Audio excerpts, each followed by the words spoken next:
Warta Baca Ibadah Online GKI Celduk Raya. Selamat pagi dan selamat beribadah bagi jemaat dan simpatisan di GKI Celduk Raya.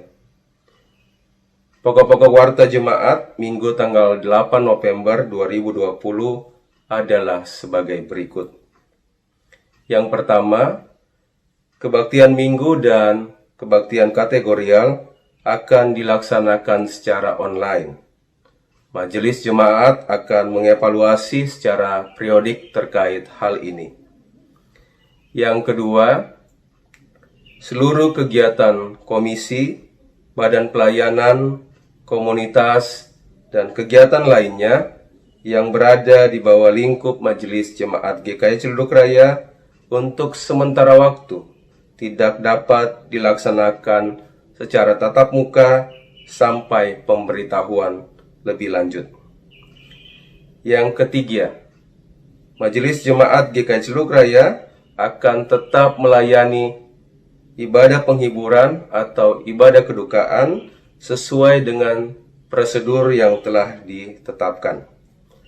Bagi jemaat GKI Celduk Raya atau simpatisan yang membutuhkan pelayanan atau informasi pelayanan dapat menghubungi Penatua Prihatini atau menghubungi Mas Andi di kantor gereja.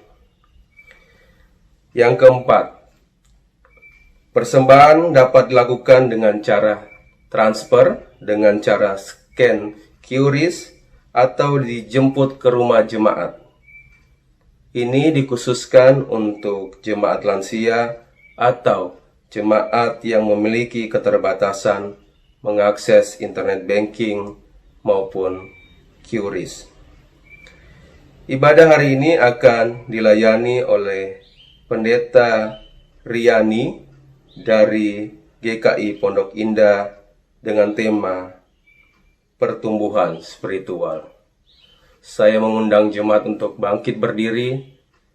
Mari kita memulai ibadah ini dengan menyanyikan Kidung Jemaat 15 ayat 1 sampai 2, berhimpun semua.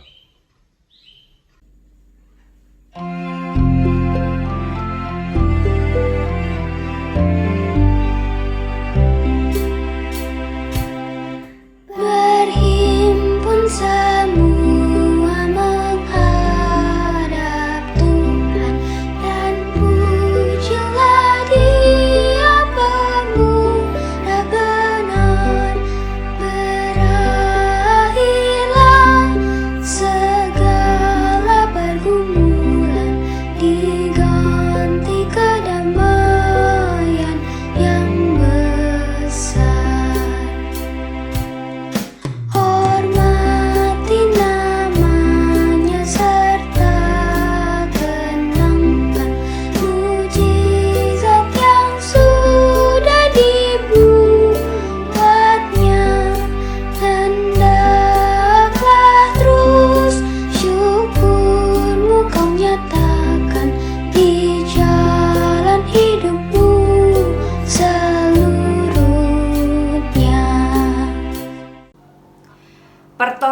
kita adalah di dalam nama Tuhan, sumber damai sejahtera, pencipta kehidupan. Amin, amin,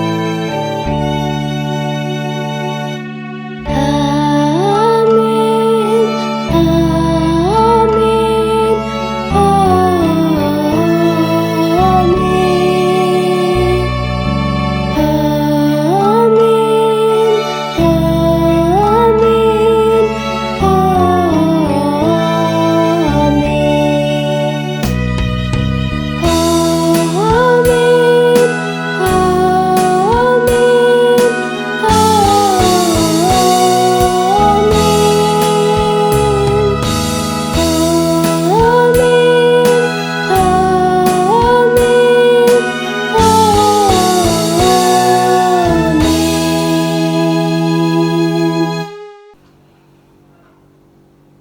Kasih karunia dan damai sejahtera dari Allah Bapa, Anak, dan Roh Kudus menyertai saudara.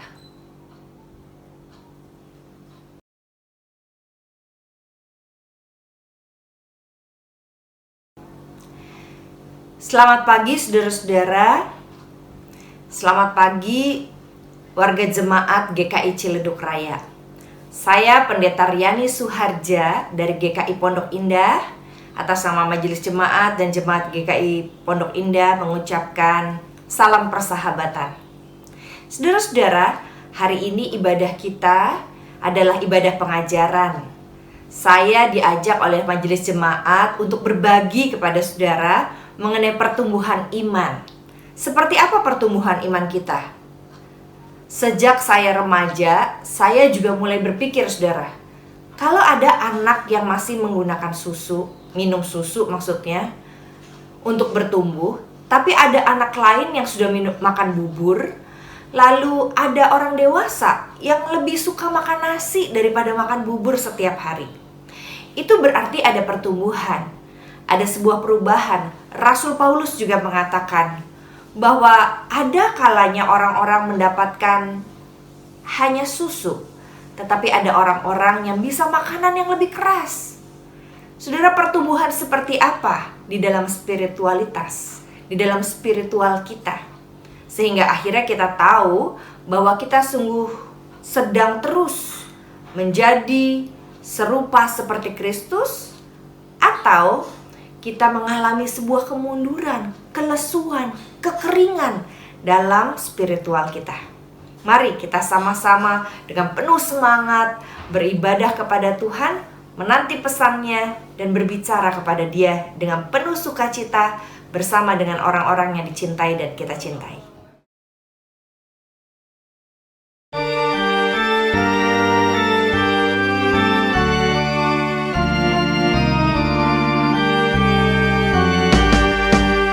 biar ku tumbuh di batangmu, ya pokok anggur yang benar, supaya kau hidupkan daku menjadi ranting yang segar. Jika engkau beri berkat, aku berbuah yang lebat.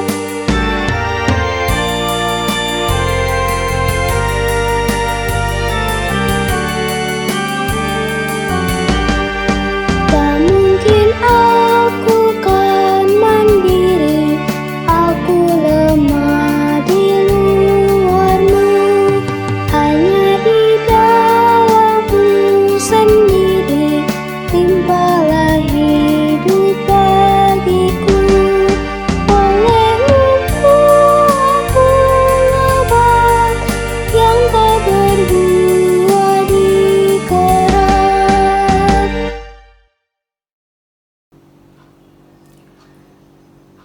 Saudara-saudara, mari saat ini kita masuk di dalam doa pengakuan dosa secara pribadi.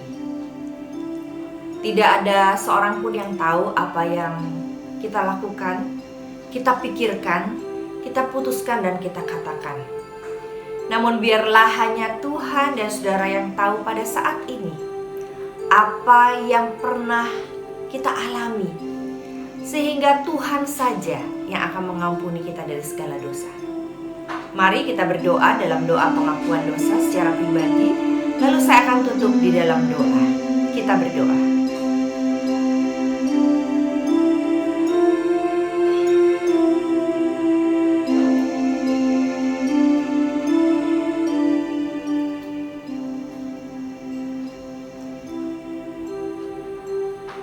Bapa di dalam surga, kami menyadari bahwa kami tidak mungkin mandiri dan bagai ranting yang kering, kami tidak dapat hidup berdiri sebagai seorang yang terus berjalan menapaki hari-hari kami dengan iman kepada Kristus yang mencintai kami.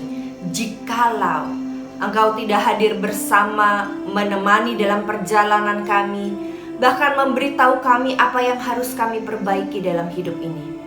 Itu sebabnya ya Bapa, dalam keterbatasan ingatan kami, ampunilah kami. Ampunilah semua pelanggaran dan kesalahan kami. Karena sesungguhnya kami ingin terus hidup dalam bersih, hidup kudus, hidup di dalam rencana dan rancangan Tuhan yang ajaib buat hidup kami. Kuduskan kami ya Bapa, ampuni kesalahan kami. Mampukan kami untuk terus hidup baru bersama dengan Tuhan yang penuh cinta dan menemani kami. Dalam Kristus, Tuhan penghapus dosa kami berdoa. Amin.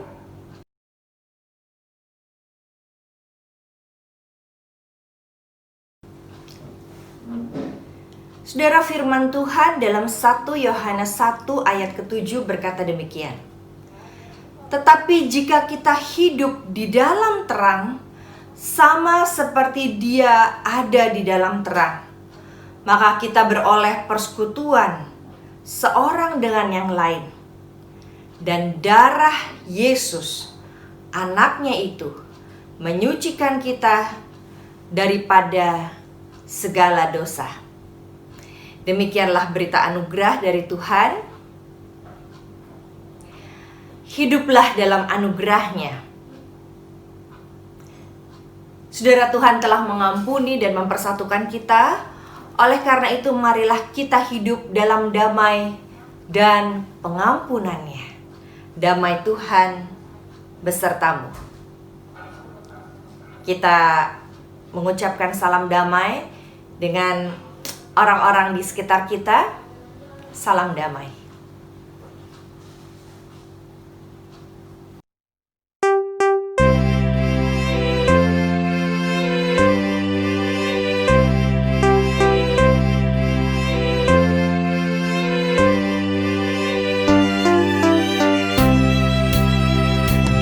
Ucap syukur pada Tuhan karena kita diselamatkan oleh-Nya.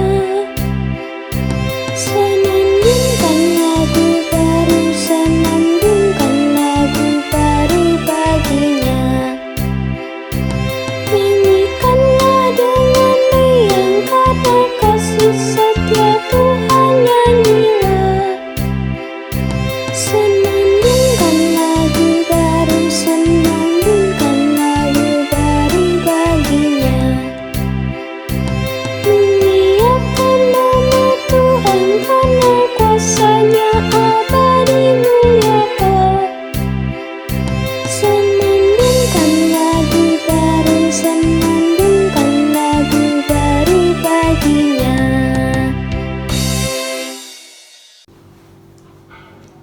Mari saudara, kita masuk di dalam doa pembacaan firman Tuhan.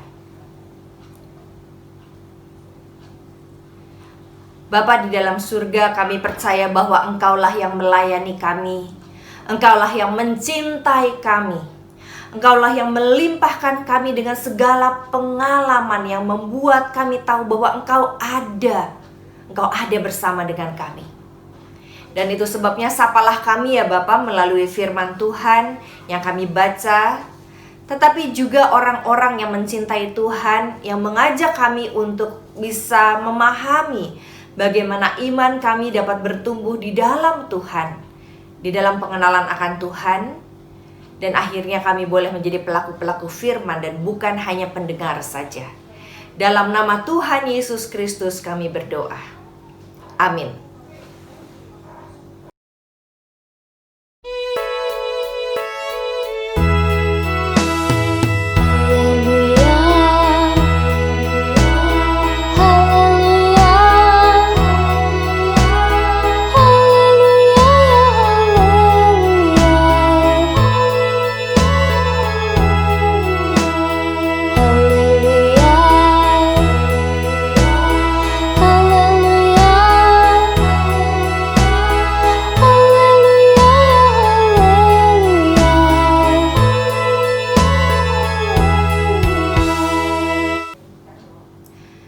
Saudara-saudara, bacaan firman Tuhan kita akan bersama-sama membacanya dari 2 Petrus 3 ayat 18. 2 Petrus 3 ayat 18. Tetapi bertumbuhlah dalam kasih karunia dan dalam pengenalan akan Tuhan dan Juru Selamat kita Yesus Kristus. Baginya kemuliaan sekarang dan sampai selama-lamanya. Demikianlah pembacaan firman Tuhan, dan berbahagialah mereka yang mendengarkan firman Allah dan yang memeliharanya. Haleluya.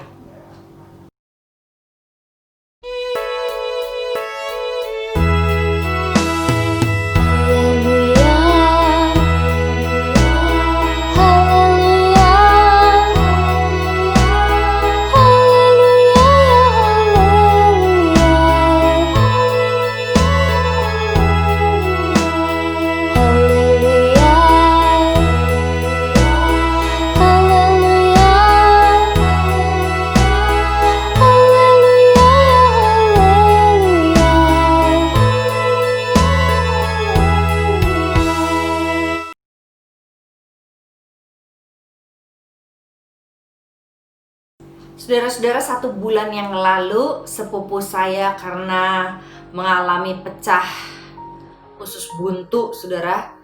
Tiba-tiba di sebuah sore dia menelpon saya dan mengatakan, "Ri, bisa nggak saya titipin bayi saya?" Seorang bayi berusia 10 bulan dititipkan pada kami. Tanpa pikir panjang, saudara-saudara, saya segera menjemputnya bersama dengan suami saya dan membawa dia pulang ke rumah.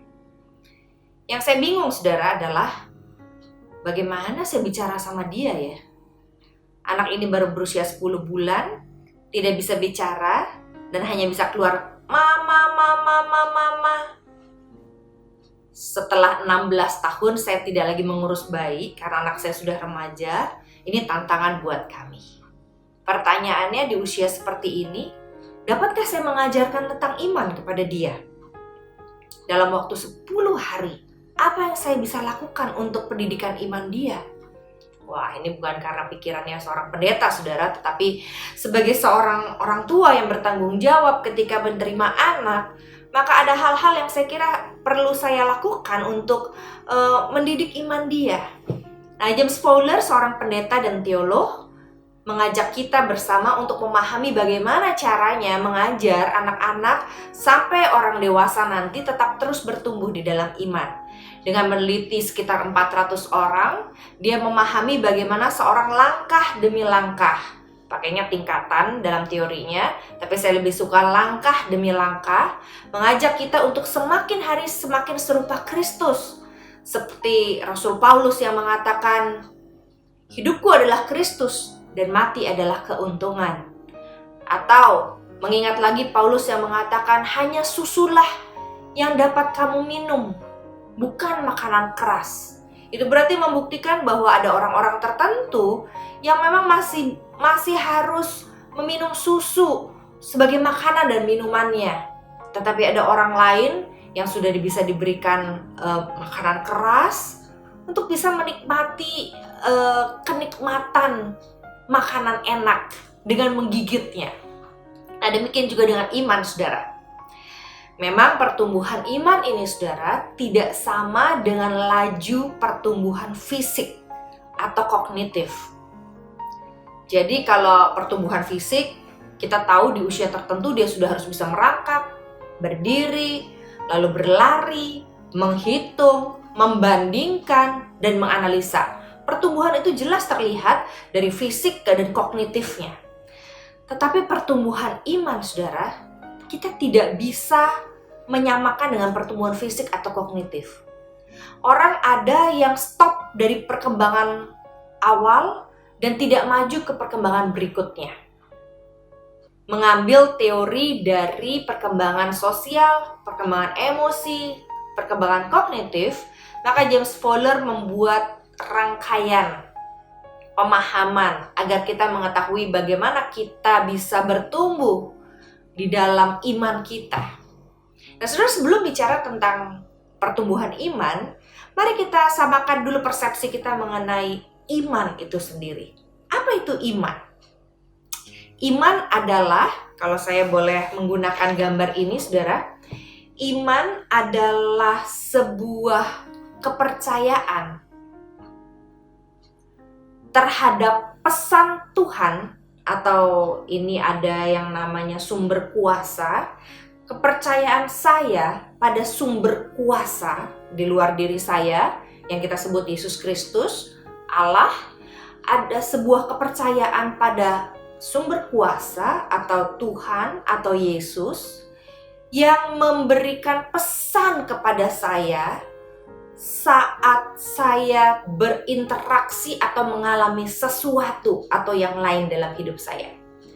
Maka dikatakan saya beriman kalau saya percaya ada pesan Tuhan dalam interaksi saya dengan yang lain.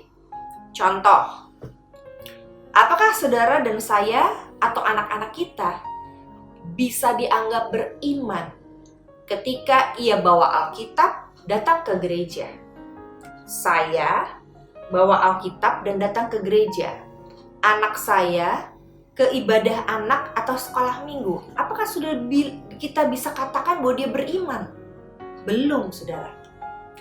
Beriman adalah ketika saya tahu waktu saya membaca Alkitab, waktu saya bicara dengan seorang pendeta, waktu saya pergi ibadah anak, waktu saya diskusi dan sharing dalam persekutuan, saya tahu ada pesan Tuhan dan saya percaya, lalu saya melakukan pesan itu. Jadi iman adalah bagaimana saya percaya pesan Tuhan dalam hidup saya dan saya melakukan pesan itu. Maka saya disebut beriman. Contoh, waktu saya sakit, saya mengalami penderitaan yang sangat berat dalam sakit saya. Saya tahu Tuhan sedang mengajar saya untuk belajar sabar. Dan ketika saya bilang, Tuhan, dalam sakit saya, tolong saya mau belajar terus sabar dengan kuasa Roh Kudus. Saya sedang beriman dalam sakit saya, saudara. Apakah saudara dan saya orang yang beriman? Kapan kita bisa mengalami seperti itu, saudara? James Fowler membuat teori berdasarkan pengalaman banyak orang beriman mengenai kapan saya bisa mencapai itu. Apakah keponakan saya berusia 10 bulan sudah bisa tangguh, sabar, dan bersabar menghadapi kesulitan yang dialami oleh keluarganya sehingga dia harus berpisah dengan orang tuanya? Nggak bisa, saudara.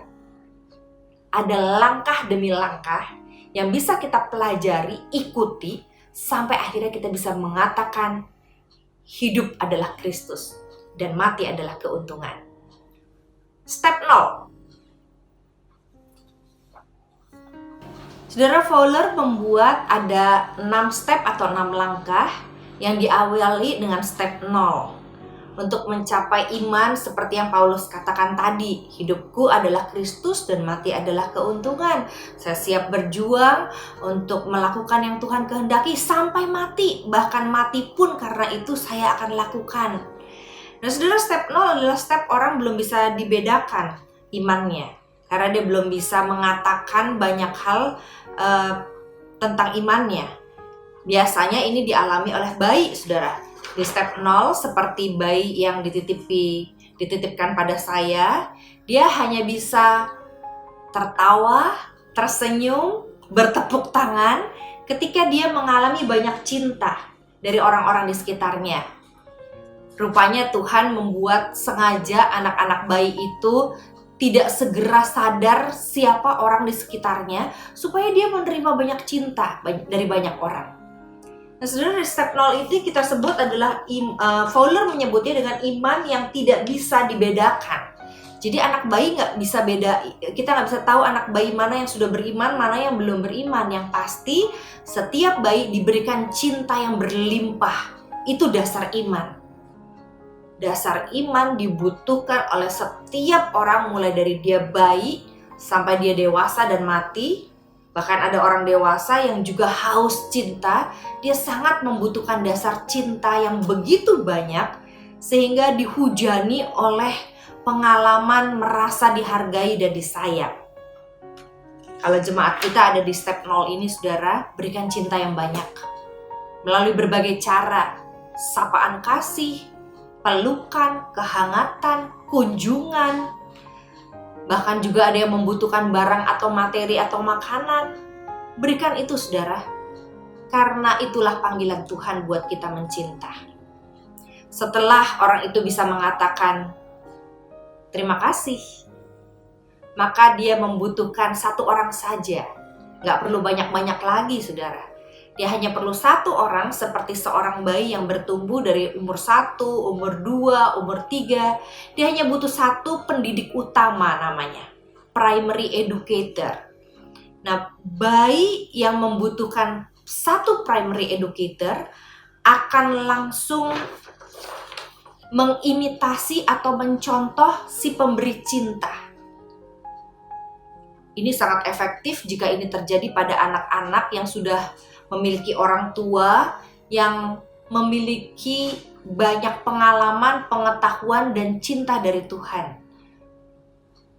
Tiap hari diajak mendengarkan cerita Alkitab, orang tuanya menceritakan pada anaknya, lalu orang tuanya menunjukkan sayang kepada anaknya dengan cara memberikan persembahan, dengan cara memeluk pasangan atau orang tuanya yang sudah lebih tua, yang sudah perlu diperhatikan lebih banyak. Lalu anak-anak ini akan meniru. Saya pernah melihat seorang cucu menggandeng atau menyuapi opa atau omanya, seperti papa atau mamahnya menyuapi dan menggandeng papa mamah mereka. Ini iman step 1, saudara. Iman meniru, imitasi, proyeksi. Kalau orang tua saya atau pendidik utama saya melakukan itu, saya juga. Karena saya suka dengan dia. Karena saya nyaman. Karena saya merasa berharga dan dicinta. Maka orang itulah yang akan saya ikuti. Nah, saudara-saudara, di gereja juga banyak orang-orang dewasa yang tetap ada di step 1 ini. Sehingga saya hanya mau sama pendeta itu. Saya hanya mau sama orang itu yang membesuk saya, bukan orang lain. Nah, saudara, kalau ada seperti ini, bagaimana? Tidak mengapa, tidak apa-apa. Berikan terus cinta. Kalau mau dibesuknya sama satu pendeta, biarkan pendeta itu yang datang. Kalau mau diperhatikan atau didoakan oleh satu penatua, yang itu aja, enggak apa-apa. Berikan cinta itu, saudara. Kenapa? Karena memang dia masih penuh dengan keterbatasan.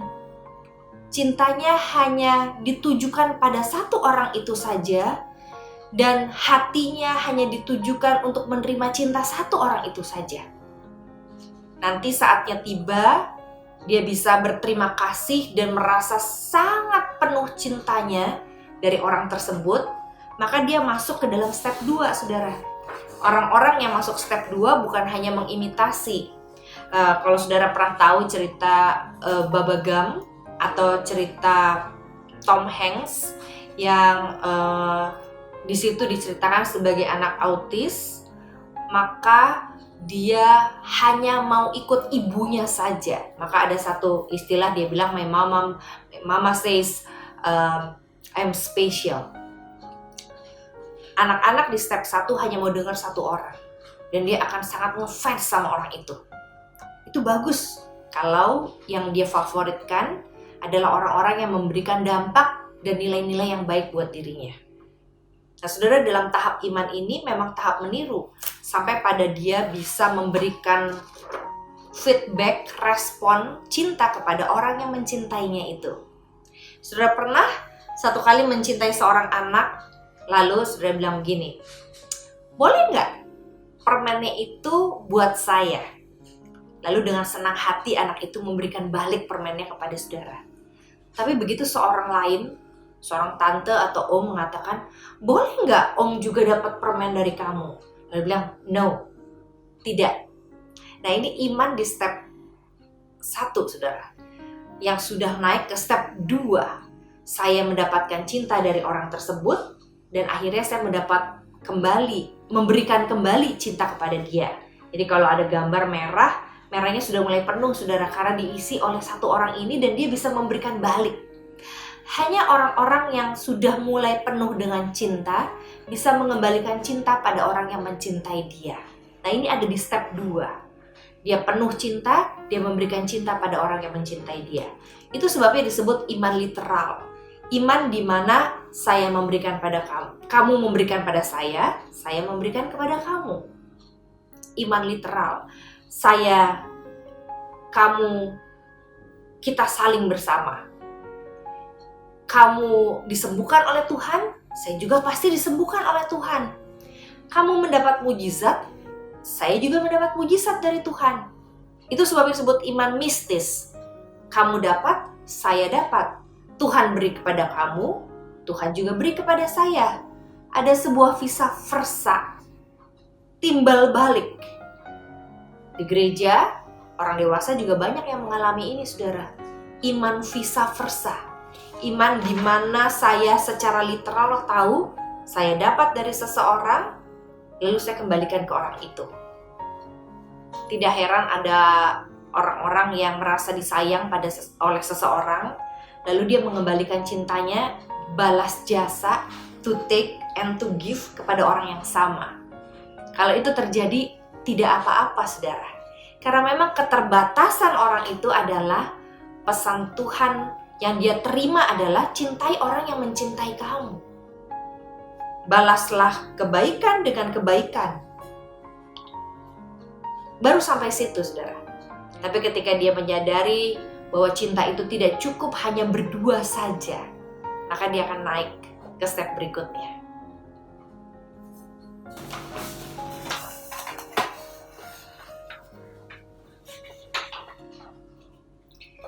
Jadi saudara, kalau kita lihat step demi step 0 adalah step merasakan banyak cinta. Banyak cinta dari banyak orang. Itu sebabnya disebut iman yang tidak bisa dibedakan, karena yang penting saya mendapatkan banyak cinta. Lalu step 1, dia siap untuk dicintai oleh satu orang saja. Nggak perlu semua orang mencintai dia. Maka dia masuk dalam iman literal atau proyeksi, karena satu orang proyeksi itu aja yang dianggap sumber cintanya. Lalu dia masuk ke step 2 dengan iman literal atau mistik, di mana satu orang yang dicintai dia juga bisa dia cintai. Dia sudah sanggup membalas cinta dan peduli pada orang yang mencintai dia. Dia siap masuk step 3 ketika dia tahu bahwa tidak cukup hanya mencinta atau memberikan cinta pada satu orang saja. Maka diperlukanlah beberapa orang dalam kelompoknya untuk bisa menunjukkan cinta. Dan itu sebabnya perbedaannya, saudara. Iman sintetik atau iman konvensional, maka terjadilah sebuah kelompok-kelompok konvensional di mana mereka saling bertukar pikiran dengan orang-orang yang sama atau sepaham. Maka muncullah orang bergerombol, saling mencinta. Kalau ini satu sama satu, kalau ini satu dengan banyak orang. Jadi saudara, mereka dalam satu grup saling memperhatikan, saling menolong, saling peduli satu dengan yang lainnya. Nah, iman seperti ini biasanya dialami oleh orang-orang yang masih suka hidup intimasi, akrab dengan yang lain, tapi ada dalam satu kelompok. Yang lain itu bukan kelompok saya. Nah, mereka lah orang-orang yang saling mendukung satu dengan yang lain dalam komunitas imannya. Setiap minggu setiap minggu kumpulnya bersama, lalu setiap hari WhatsApp-nya atau ributnya di dalam grup yang sama. Dia tidak membuka kesempatan untuk orang-orang dalam grup lain masuk ke dalam dia karena beda. Mereka suka kesamaan. Mereka suka berpikir bersama-sama. Nah, biasanya ini terjadi dalam kelompok remaja, saudara.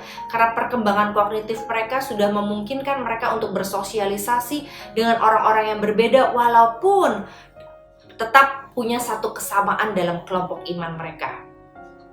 Sayangnya, jikalau mereka merasa sama dengan orang-orang yang tidak mengenal Tuhan, tapi mereka merasa itulah imannya, kepercayaannya, maka jadilah mereka satu kelompok beriman kepada sesuatu atau seseorang yang bukan Tuhan. Ada yang mereka beriman pada musik, beriman atau percaya mendapat pesan dari musik itu, maka jadilah mereka satu kelompok. Ada yang beriman atau percaya kepada obat-obatan. Mereka muncullah sebuah kelompok orang-orang yang suka banyak makan obat itu. Ada orang-orang yang suka atau merasa sumber kuasanya adalah uang atau materi. Maka mereka berkumpul menjadi satu kelompok. Nggak bisa orang lain masuk ke kelompok mereka karena materi, tren, kemewahan yang mereka bicarakan satu dengan yang lain. Mereka menjadi kelompok yang sangat solid. Maka orang sebut mereka sangat eksklusif, saudara. Tapi di masa remaja memang itu langkah yang mereka akan jalani sebagai orang beriman. Kalau mereka bisa peduli, ya peduli secara bersama, saudara. Kalau mereka bisa memperhatikan orang yang susah, melayani mereka yang di luar kelompok mereka, mereka melakukannya secara bersama. Maka saya menyebutnya juga iman kelompok atau iman kebersamaan. Di gereja-gereja banyak sekali orang punya iman kelompok atau kebersamaan. Hati-hati, mereka tidak membuka kesempatan kepada orang lain. Kesadaran bahwa kita tidak bisa eksklusif dalam kelompok yang satu ini saja membuka kesempatan seseorang untuk naik ke step berikutnya, yaitu step 4. Di step 3 ini, banyak orang membutuhkan pengenalan akan identitas dirinya. Saya adalah ini, saya bukan kelompok itu. Saya suka ini, tapi saya tidak suka itu. Dan kelompok ini mengakomodir, menyetujui apa yang saya suka, menyukai siapa diri saya ini. Nah, saat identitas mereka kuat di sini, saudara, dan mereka tahu apa yang mereka mau, siapa yang mereka percaya, maka pintu untuk membuka diri untuk tidak eksklusif menjadi inklusif itu ada kesempatan untuk terbuka. Nah, memang tidak semua orang di dalam kelompok ini siap untuk keluar, saudara. Jadi ketika seorang dari step 3 masuk ke step 4, tidak semuanya, mungkin 1 orang saja atau 2 orang saja. Kalau kelompok ini isinya banyak orang, dia akan disebut sebagai pengkhianat. Menyedihkan sekali, bukan, saudara? Karena ia sedia untuk pindah ke kelompok lain dan ada di kelompoknya. Pindah lagi untuk mendapatkan sesuatu dari kelompoknya, kelompok yang lain, lalu dia tetap ada di kelompok yang sama. Ini disebut iman individual atau iman reflektif. Dia berefleksi secara individual. Kayaknya kok saya nggak bisa ada terus-terusan di grup yang sama ya. Saya membutuhkan masukan lain yang memperkaya saya. Dan itu sebabnya dia membuka pintu dan dia mulai menerima cinta dari kelompok lain. Nah, apakah saudara ada di tahap ini? Biasanya ini ada di tahap setelah orang keluar dari masa remajanya. Walaupun ada orang-orang dewasa yang tetap berada di step 3. Sampai tua, sampai usia lanjut usia, tetap hanya punya satu kelompok aja di mana dia setia pada kelompok itu. Tapi dia akan pindah ke kelompok atau step 4 ketika dia mulai membuka diri pada banyak kelompok, membuka diri pada berbagai perbedaan. Sehingga akhirnya nggak apa-apa saya seperti ini, tapi saya juga belajar untuk menjadi yang lain, untuk mengenal yang lain, untuk belajar dari pendapat dan ide-ide orang yang lain. Nah, di sini orang berefleksi sendiri, saudara. Dalam dunia kekristenan, orang yang masuk dalam step 4 adalah orang-orang yang bisa belajar mungkin dari gereja berbeda, aliran yang berbeda, pemahaman yang berbeda, tafsiran yang berbeda, tapi dia tahu apa yang dia yakini, sehingga dia tidak goyah, tapi juga tidak menyalahkan orang lain. Misalnya saja di GKI kita, saudara, ada berapa banyak aliran yang ada di warga jemaat kita. Ada yang karismatik, tapi pasangannya GKI, dia masuk GKI. Ada yang Injili, dia masuk GKI, pasangannya di GKI, maka dia masuk GKI. Ada yang Katolik, aliran yang berbeda juga, tapi dia tetap masuk GKI karena pasangannya orang GKI. Nah, saudara, aliran-aliran yang banyak ini justru membuka wawasan seseorang untuk tahu bahwa ada banyak perbedaan, tapi mari kita bekerja sama, kita saling mengasihi dengan sebuah kesepakatan di mana kita bisa sama. Biasanya dalam melayani, dalam berbagi, dalam peduli, kita bisa sama, walaupun ajaran kita berbeda. Nah, disitulah kita belajar menerima berbagai perbedaan. Gak harus semua seragam, saudara. Iman yang seragam, itu iman di step tertentu. Iman yang terbuka terhadap perbedaan, itu berarti sudah masuk ke step berikutnya. Di tahap 4 ini orang mulai bisa kritis terhadap imannya. Dia bisa mengatakan, kayaknya bukan hanya ini yang benar, itu ada benarnya. Saya sedikit setuju dengan yang itu dalam hal itu. Nah, disitulah orang berefleksi, saudara. Dan itu sebabnya tidak ada yang paling benar atau yang paling salah. Yang ada, kita terbuka untuk menerima berbagai perbedaan. Bahayanya kita menjadi bunglon, saudara. Di situ kita ikut, di sini juga kita ikut. Di situ kita ikut benar, di sini yang kita juga ikut benar. Nah, mana yang kita pilih? Tetapkan pilihan secara individual dalam refleksi kita dan pengalaman iman kita. Di mana ada damai, sejahtera Kristus memelihara hati dan pikiran kita, maka kita jalani apa yang kita yakini. Orang lain bisa bicara, tapi kita tutup telinga untuk tidak mau banyak dipengaruhi sampai kita bingung. Sampai akhirnya kita tidak punya identitas. Hati-hati, karena sesungguhnya Tuhan sedang menguji kita.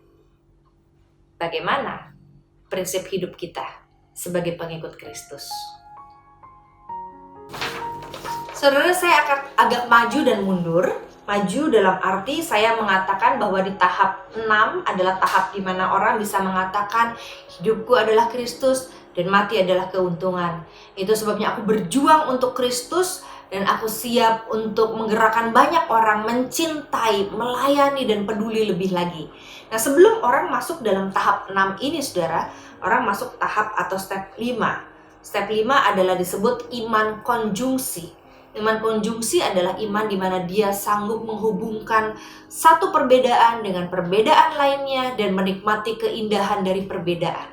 Jadi, saudara, kalau ada orang di dalam gereja kita yang siap melihat kamu berbeda dengan ini, tidak sama, tapi semua mari kita nikmati dan rayakan perbedaan, sesungguhnya dia ada di tahap iman yang menurut Fowler matang dan dewasa. Apa aplikasinya buat kita, saudara? Ketika orang bertumbuh, dia semakin menikmati keindahan dari perbedaan. Dia semakin bisa merangkai seperti tubuh Kristus yang berisi banyak anggota dan fungsinya banyak. Dia bisa menghubungkan satu dengan yang lain yang berbeda dan menggunakan itu, memberdayakan itu untuk menjadi berkat, untuk menjadi kemuliaan bagi nama Tuhan. Jadi, saudara, apa pesannya? Mari sejak ini kita belajar untuk terbuka. Terbuka pada perbedaan. Terbuka pada orang-orang yang tidak sama dengan kita. Sehingga akhirnya kita bisa melihat keindahan dari perbedaan itu. Kita bisa bukan hanya merayakan perbedaan, tetapi kita juga bisa memberikan sumbangsih terhadap kepelbagaian. Sambil terus mengaitkan yang satu dengan yang lain, merajut. Dan akhirnya muncullah sebuah kerjasama yang indah. Jangan takut terhadap perbedaan, saudara. Punya penatua yang berbeda, punya pendeta yang berbeda, punya warga jemaat yang berbeda, punya anak-anak di rumah yang berbeda. Itu semua adalah kekayaan yang Tuhan beri. Semakin matang dan dewasa kita, semakin bisa melihat kelebihan dari orang-orang yang berbeda itu, maka semakin Tuhan akan pakai kita merangkai berkat menjadi berkat buat banyak orang dan semakin banyak buat dunia ini.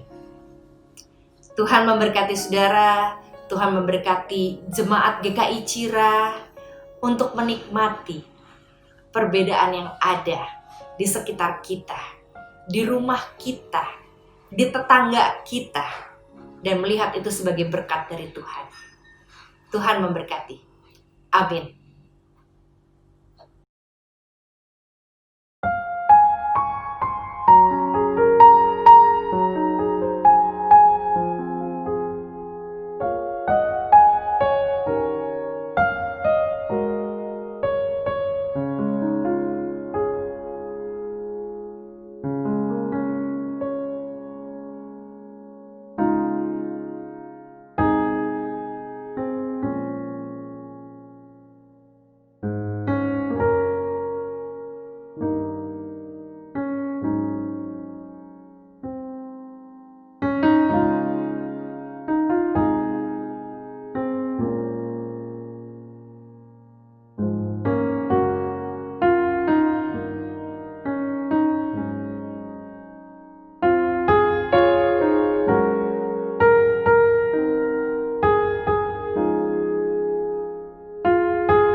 Saya undang jemaat untuk bangkit berdiri. Bersama umat Tuhan di sepanjang abad dan tempat, marilah kita bersama-sama mengucapkan pengakuan iman rasuli. Aku percaya kepada Allah, Bapa yang Maha Kuasa, Khalid langit dan bumi, dan kepada Yesus Kristus, Anak yang tunggal Tuhan kita, yang dikandung daripada Roh Kudus, lahir dari anak darah Maria, yang menderita sengsara di bawah pemerintahan Pontius Pilatus, disalibkan, mati dan dikuburkan, turun ke dalam kerajaan maut, pada hari yang ketiga bangkit pula dari antara orang mati, naik ke sorga, duduk di sebelah kanan Allah, Bapa yang Maha Kuasa, dan dari sana Ia akan datang untuk menghakimi orang yang hidup dan yang mati. Aku percaya kepada Roh Kudus, gereja yang kudus dan am, persekutuan orang kudus, pengampunan dosa, kebangkitan orang mati, dan hidup yang kekal. Amin.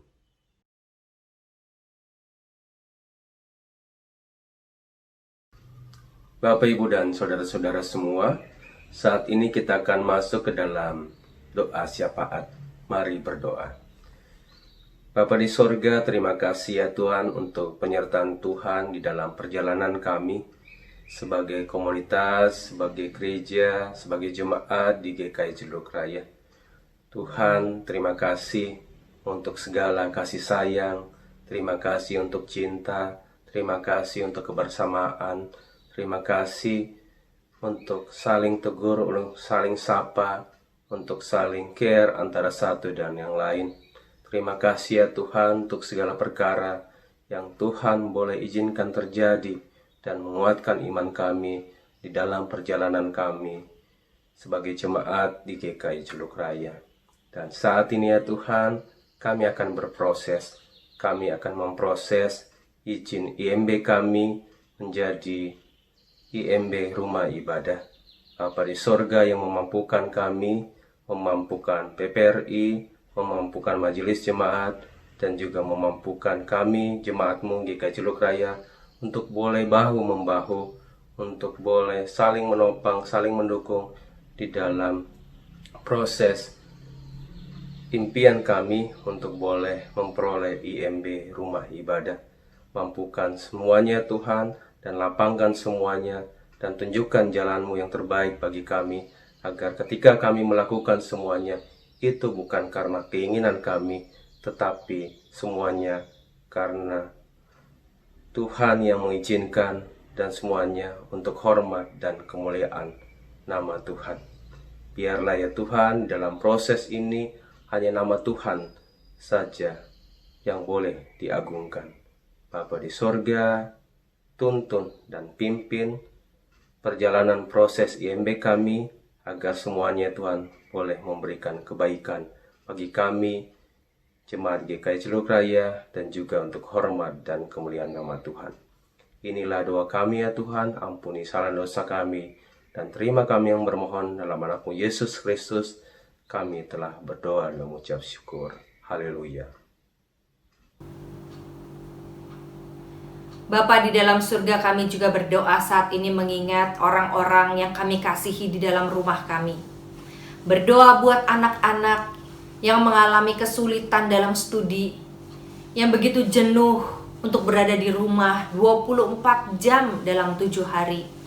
Ya Tuhan, berikan kepada mereka aktivitas-aktivitas yang kreatif, yang membuat mereka dapat menikmati keterbatasan dengan keceriaan yang juga diberikan oleh orang tua mereka masing-masing. Berdoa untuk persahabatan mereka, biarlah tetap boleh berlanjut walaupun dengan keterbatasan atau dengan visual, dengan orang-orang yang mereka cintai, dengan sahabat-sahabat yang jauh dan dekat, dengan saudara-saudara sepupu yang berlainan rumah, bahkan melalui cara Tuhan yang penuh kasih, yang ajaib, melalui visual, melalui gadget mereka. Biarkan mereka boleh terkoneksi satu dengan yang lain dalam persahabatan yang indah. Kami juga berdoa untuk relasi antar orang tua dan anak, menantu dan mertua, yang juga mengalami tantangan di masa-masa COVID ini. Bahkan relasi suami istri yang mungkin ada yang retak, Tuhan pulihkanlah ya Bapa. Kami juga berdoa untuk orang-orang tua lanjut usia atau siapapun juga yang mengalami takut dan khawatir karena virus corona ini. Kuatkan kami ya Bapa. Berikan kami pengharapan-Mu, damai-Mu, sukacita-Mu, kreativitas-Mu, sehingga kami boleh mengolah waktu-waktu ini dengan bijaksana.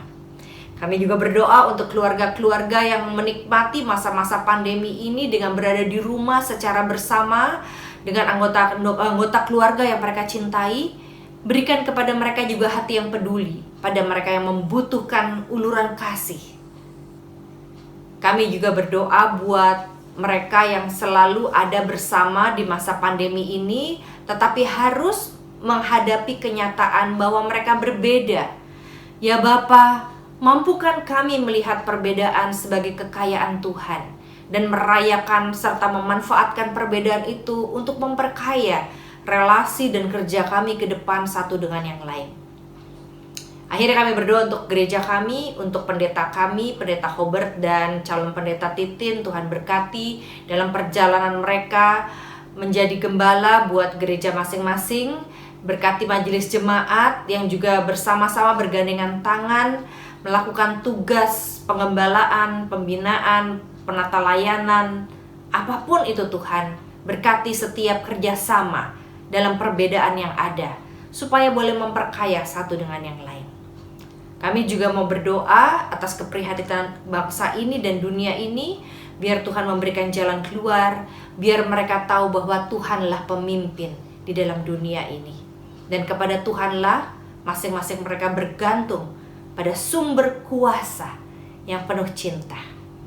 Kami berdoa ya Tuhan karena kami percaya kepada Tuhan Yesus yang mengajarkan kami berdoa. Bapa kami yang ada di dalam surga, dikuduskanlah nama-Mu, datanglah kerajaan-Mu, jadilah kehendak-Mu di bumi seperti di surga.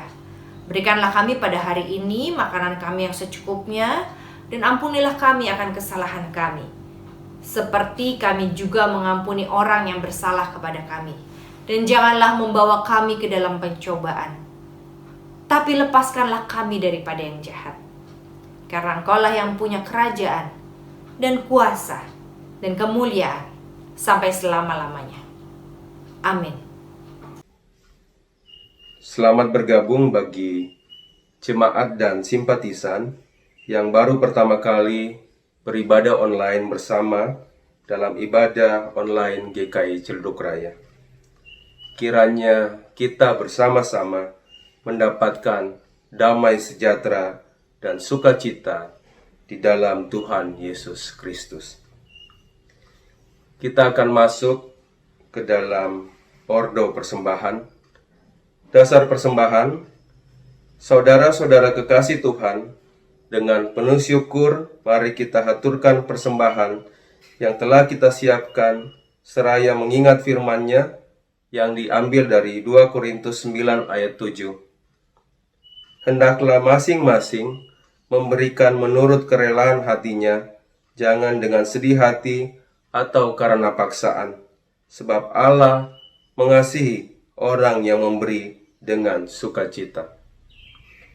Bapak, Ibu, saudara-saudara sekalian dapat mengumpulkan persembahan melalui rekening atas nama GKI Ciledug Raya pada Bank BCA nomor rekening 336-800-8003. Umat juga dapat menggunakan QRIS dengan melakukan scan QR Code yang terdapat pada halaman akhir warta jemaat hari ini. Hal ini memungkinkan umat untuk memberikan persembahan melalui aplikasi Sakuku, OVO, Dana, Link Aja, dan GoPay. Saya undang jemaat untuk bangkit berdiri. Bapa di sorga, terima kasih untuk segala hal yang Tuhan boleh berikan di dalam kehidupan kami.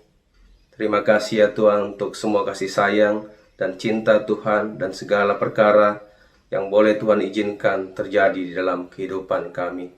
Dan sebagai ungkapan syukur dari begitu besar dan begitu banyak yang Tuhan telah berikan kepada kami, saat ini ya Tuhan kami telah memberikan persembahan. Mohon Tuhan dapat berkati persembahan ini, agar persembahan ini dapat dipergunakan untuk melayani Engkau di jemaat GKI Ciledug Raya dan di mana juga persembahan ini dibutuhkan. Mampukan juga para majelis-Mu agar dapat mengelola persembahan ini dengan baik dan seturut dan kehendak-Mu. Inilah doa kami, ampuni salah dosa kami, dan terima kami bermohon dalam anak-Mu Yesus Kristus. Kami telah berdoa dan mengucap syukur. Haleluya. Amin.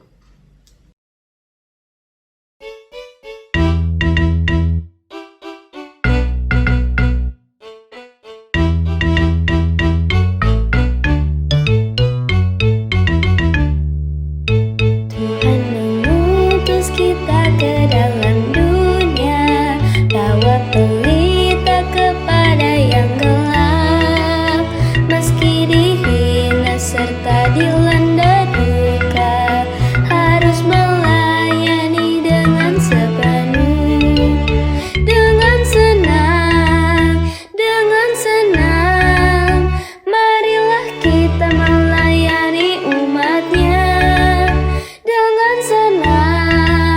Dengan senang, berarti kita memuliakan nama-Nya.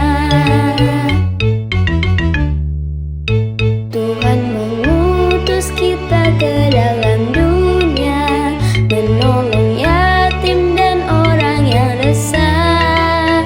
Meski dihina serta dilanda duka, harus melayani dengan sepenuh. Dengan senang, marilah kita melayani umat-Nya. Dengan senang, berarti kita memuliakan nama-Nya.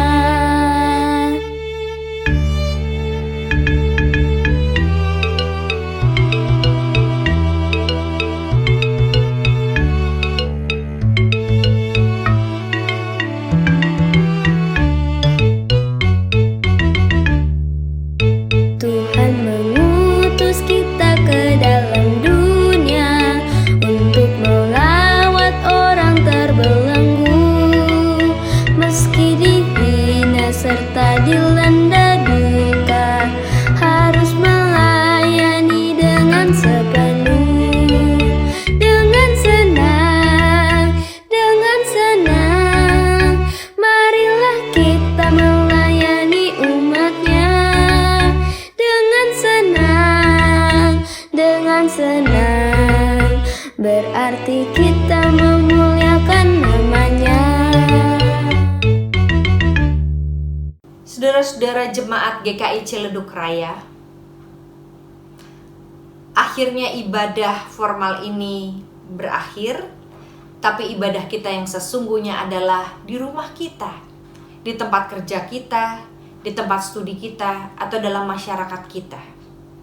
Itu sebabnya mari kita kembali ke tempat, ke kehidupan kita masing-masing dengan menerima, mengalami, merayakan, dan mensyukuri perbedaan-perbedaan yang ada di sekitar kita. Gunakan itu untuk menjadi berkat, olah itu sehingga masing-masing bisa memperkaya satu dengan yang lainnya. Dan buktikan pada dunia bahwa perbedaan kita justru adalah cara Tuhan untuk memperkaya dan memperlihatkan keindahan dunia. Maka syukuri, bagikan, tunjukkan pada dunia kematangan iman kita dengan menerima dan merayakan perbedaan yang ada. Dan kini arahkanlah hatimu kepada Tuhan. Jadilah saksi Kristus. Terpujilah Tuhan dan terimalah berkat Tuhan. Tuhan memberkati saudara dan melindungi saudara. Tuhan menyinari saudara dengan wajah-Nya dan memberi saudara kasih karunia. Tuhan menghadapkan wajah-Nya kepada saudara dan memberi saudara damai sejahtera. Amin.